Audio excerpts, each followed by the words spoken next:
The moment money enters the room, your voice drops or disappears, and you tell yourself you're being polite or mature or not making it awkward, but that silence isn't courtesy, it's a shutdown.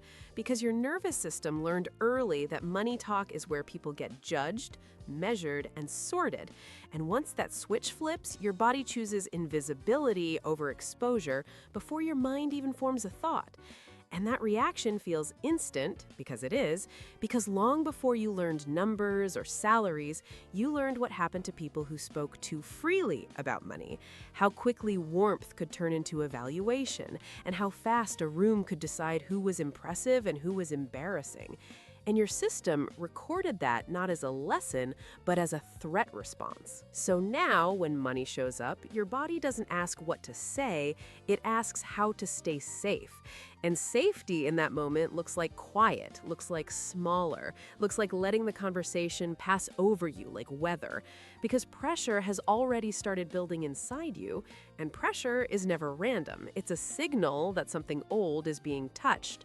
And most people misread that pressure as anxiety or insecurity or lack of confidence, when it's actually the residue of conditioning where money was never neutral. It was loaded with meaning, tone, silence, and consequence. In those early environments, money wasn't discussed to understand, it was discussed to compare, to warn, to shame, or to reinforce who was responsible and who wasn't. And if you learn that money conversations ended with tension, disappointment, or subtle withdrawal, your system adapted by disappearing before the impact. Because children don't argue with the rules of the room. They adapt to them. The adaptation that works best in a financially charged environment is silence, because silence can't be wrong, silence can't be corrected, silence can't be used as evidence. And over time, that silence stops feeling like a choice and starts feeling like who you are. Even though it's not identity, it's strategy. And strategies don't dissolve just because you grew up, they persist because they were successful once. And your nervous system doesn't care that the context has changed, it only cares that the old rule still fires, which is when money appears, visibility equals risk. That's why even now, as an adult with opinions, experience, and intelligence, you notice something strange happen when income, rent, prices, or earnings come up. Your timing shifts, you hesitate, your sentences shorten, and you let others carry the conversation, not because you have nothing to say, but because saying something feels like stepping into a spotlight you didn't consent to. That spotlight feels dangerous because money is one of the fastest sorting mechanisms humans have. It instantly signals hierarchy, competence, value, and belonging, and groups use it unconsciously to decide who leads, who follows, and who should stay quiet.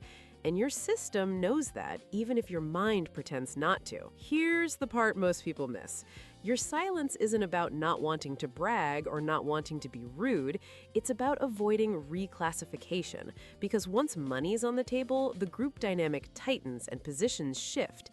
And if your early experiences taught you that money talk could lower your rank or expose you as lacking, your system will always choose quiet over risk because quiet preserves ambiguity.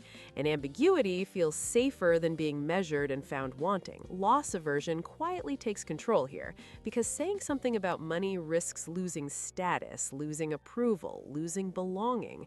And the brain weighs that potential loss heavier than any potential gain from speaking up. Present bias locks the pattern in because the relief of staying quiet happens immediately while the cost of being invisible accumulates slowly over years, and the brain always chooses immediate relief, especially when the threat feels social. Then, guilt conditioning adds another layer because many people were taught directly or indirectly that wanting more money or talking about it meant you were ungrateful, selfish, or disloyal. So when money comes up, your system isn't just avoiding judgment, it's avoiding moral failure. And guilt doesn't argue, it constricts, it tightens the throat, and frames silence as virtue, which makes the pattern harder to see. Over time, this creates money dysmorphia, where you can't accurately place yourself because you avoid the conversations that would calibrate you. So you're left guessing, and guessing keeps you cautious, and cautious keeps you quiet, and quiet reinforces the belief that you don't belong in those discussions. That loop tightens until silence becomes automatic. And here's the uncomfortable part. Silence doesn't make you neutral, it makes you smaller, because groups interpret silence during money talk not as humility, but lower leverage. And lower leverage changes how seriously you're taken, even outside of money topics. This is how an internal survival response quietly shapes your external position without you choosing it. And the longer it runs, the more your identity bends around it, because identity always follows repeated behavior. Once your identity includes being the one who doesn't talk about money, your income ceiling doesn't just stay where it is, it becomes protected by your own nervous system, because speaking up would threaten the equilibrium you learn to survive within. The escalation doesn't happen all at once, it happens through repetition, as silence practiced often enough becomes reflex, and reflex becomes default. And once it's default, the mind builds stories to justify it, calling it maturity, professionalism, or knowing your place. Meanwhile, the nervous system quietly narrows the range of environments where you feel allowed to exist fully. And each time money appears and you withdraw, that range narrows again, because neural pathways strengthen through use and disuse, and the pathway for expression weakens while the pathway for suppression thickens, until your system stops offering you the option to speak at all. Now, the silence becomes anticipatory. You steer conversations away, you delay decisions, you let opportunities pass, because engaging would require visibility, and visibility still feels like risk. From the inside, this doesn't feel like decline, it feels like stability, because nothing breaks. You remain liked, tolerated, even trusted, but subtly sidelined.